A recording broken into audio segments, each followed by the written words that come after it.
So it looks like he did have a bit of trouble. Fucking hell. Yeah.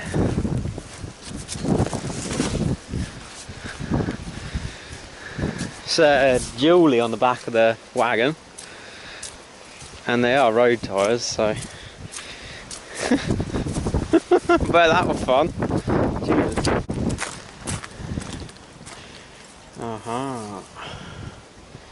I wonder where he hooked the chain on it, or if he literally did just hop it on that. If so, my fucking welding holds up alright.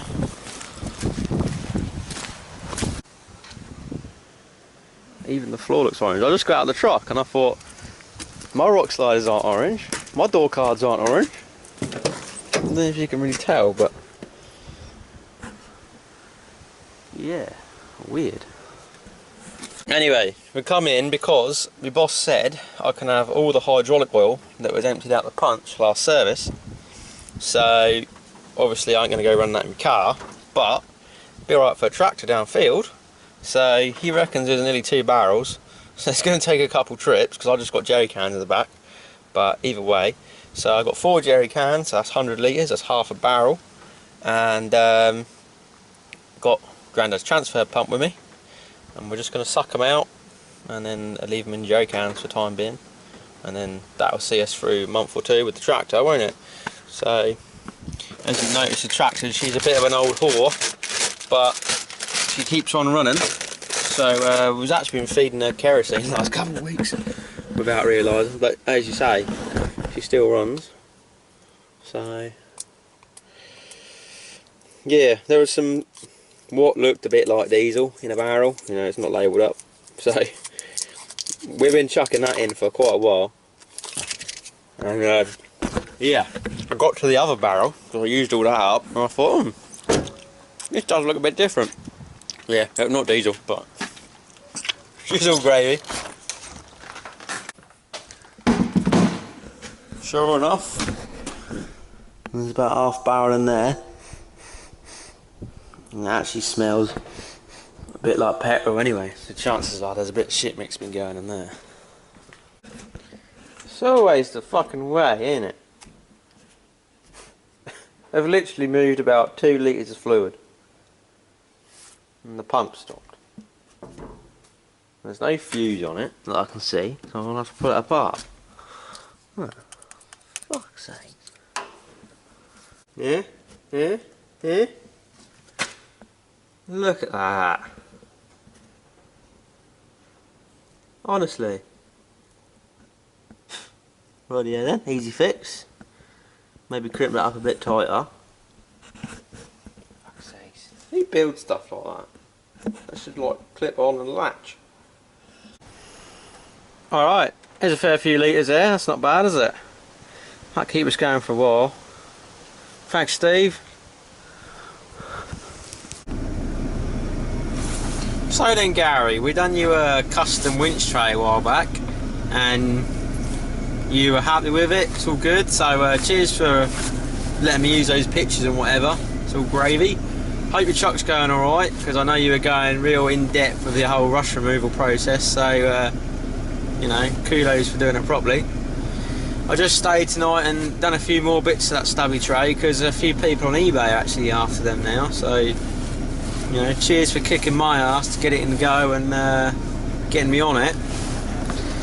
On another note, some bloke on eBay trying to rip me right off. He ordered the winch tray on Sunday and is moaning that he's not got it yet, but I've looked on the tracking info and he got it yesterday, so top cant. We've stayed tonight and we have made, oh, what have we made? Philip, this one's for you, bud, and this one's for Anthony in Australia, so they're getting about. We sent some stuff to New Zealand, Australia, bit of a weird one, but I sent one of my stickers over to Canada the other day in British Columbia, so yeah, how about that? Range of parts, you know, I mean, how far's it going to go?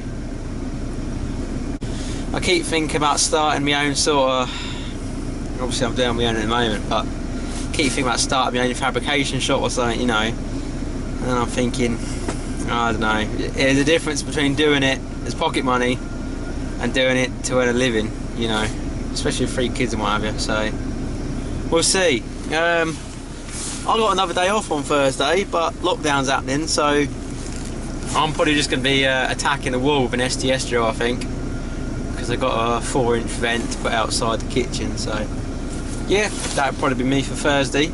On another note, I don't think you can see this, but I'll just take the camera off quickly. We were clearing Charlie's garage out of the weekend, and there you go, I don't know if you can see that. I said, what's this? He goes, oh, it's some fucking contraption that holds a laser level. He didn't want it, so I kept it.